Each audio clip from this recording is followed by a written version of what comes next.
Hello, beautiful friends. This is the Organizer Advisor here to help you enhance your happiness and transform your life. Thank heaven it is day 7 of our total life transformation process, and we are well underway and gaining momentum. All right, so warm welcome to all of you viewing today. I hope you are having a wonderful day. It's a wonderful Wednesday. So grab your hydration beverage or your cup of coffee and let's have a sip and a sit, and I'm going to talk you through today's TOGAs.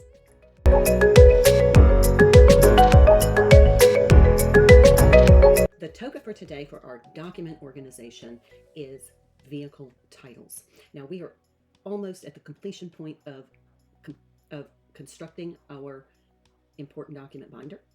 And this is a binder, if you're just joining in, this is a binder that we've been assembling over the past week to house all of our important documents. We are going to store this in our home safe or safety deposit box, but we have been systematically adding documents every day to our binder. Now, a couple of things I want to mention.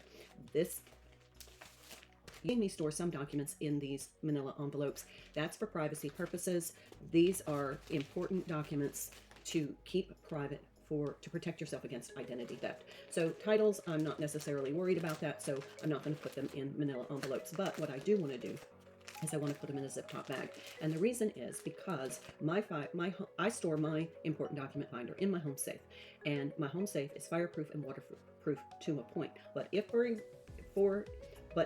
in the circumstance that the fire exceeds that point, then there's going to be water on my safe. I'm not confident that it's going to endure as a waterproof, and so I want to protect my documents, so I just put them in a zip top bag. Other reason that I put them in a zip top bag is it keeps them all together, so when I pull them out, they don't drop out and fall all over the floor. I have them nice and tidy in my bag, and then I can address whatever I need to address with the titles.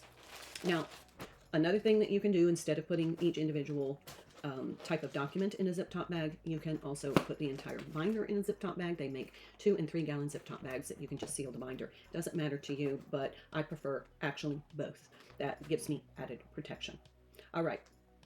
So vehicle titles today, we are almost finished with this, and I'm going to be so excited to move on to the next strategy because you're going to love it.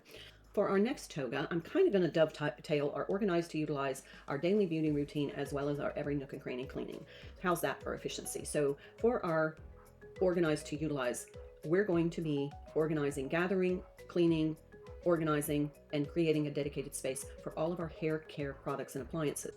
So today, let's go ahead and gather all of our hair care deep conditioning products. We want to deep condition our hair today, so you can do that while you are cleaning and organizing. But I want to give some special tips about hair care appliances. These are heat generating appliances that we generally use around water, and they can be dangerous if they are not in good usable condition. So I want to give you a couple of tips.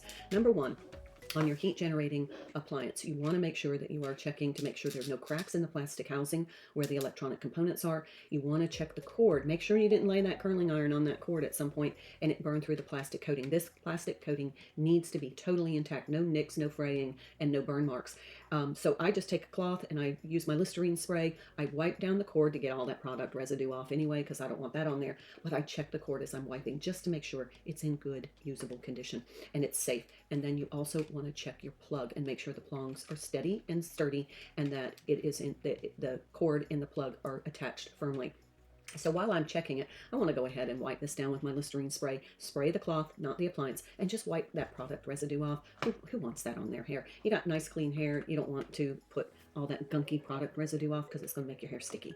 So that's just a tip. Now, a special tip about hair dryers. You have an intake vent on your hair dryer. This is where the air comes in as it blows it out the other direction. But this can also get very clogged with dust and hair and product residue. So you want to make sure that this is clean and very open so that your hair dryer doesn't overheat. Another tip is, since it's hair care day, let's go ahead and wash our brushes, combs, hair clips, barrettes, all of that. Get all that product residue off.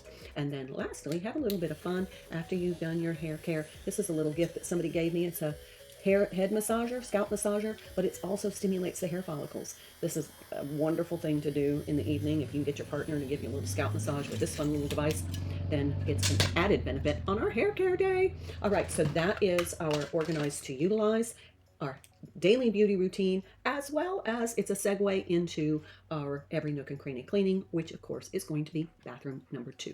For our every nook and cranny cleaning, we're going to focus on bathroom number 2 today. Same process as we used for bathroom number 1, but I'm just going to give a quick review.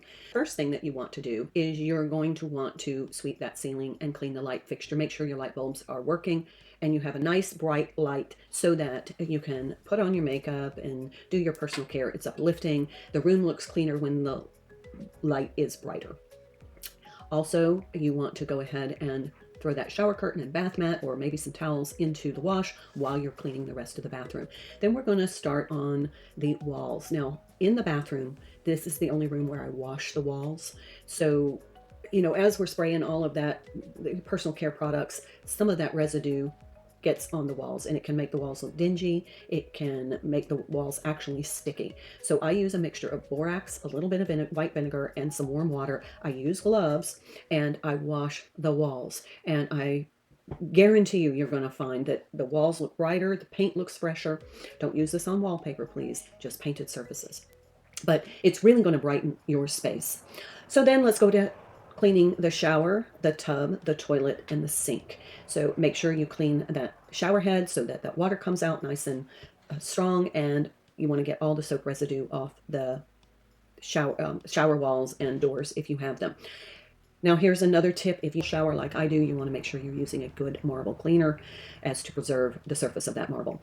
All right, now we are going to clean any kind of storage device in that space. If we've already cleaned the linen closet, so I'm talking about vanity, cabinetry, and this is another thing we want to wipe down to get any residue off. I like to take everything out of the drawers and cabinets, wipe everything down, and go through as I put things away and make sure that everything jives with my vibe and that it is accessible and that my cabinetry is not overstuffed. Then put that shower curtain back up, hang up that bath mat, put some fresh towels, maybe a little vase of fresh flowers or a candle, and voila, we are finished with bathroom number 2. For our wardrobe reconstruction, our color of the day is light blue, so gather all of those light blue garments, go through and make sure they're in good wearable condition, see if they need to be laundered, mended, or ironed, return them to the closet in a color section next on our cohesive color-coded closet. And also don't forget those accessories. And while you're working on those accessories, make sure those purses, you can go through those purses and make sure that you haven't left anything in there, especially something important like money or your favorite lip gloss. But that's our color for today for our wardrobe reconstruction. All right, so back to our health and beauty, hair care day, deep condition your hair. How our hair looks and feels has a lot to do with how we feel. So let's go ahead and get our hair in top condition. Also, if you need maybe a freshening of the style, you may want to consider contacting your hairstylist. Okay, then let's continue with our other daily health and beauty routines. Exercise 15 minutes, hydrate, meditate, breath work, gratitude, eat clean, take vitamins and supplements, and then we are finished with day 7. I look forward to seeing you on day 8 because it is going to be great. And until then, my friends, this is the Organizer Advisor. Please drop me a comment if you have questions. I read every comment, I respond. And if you need me, I'm there for you. Have a great day. Be well, and I'll see you tomorrow.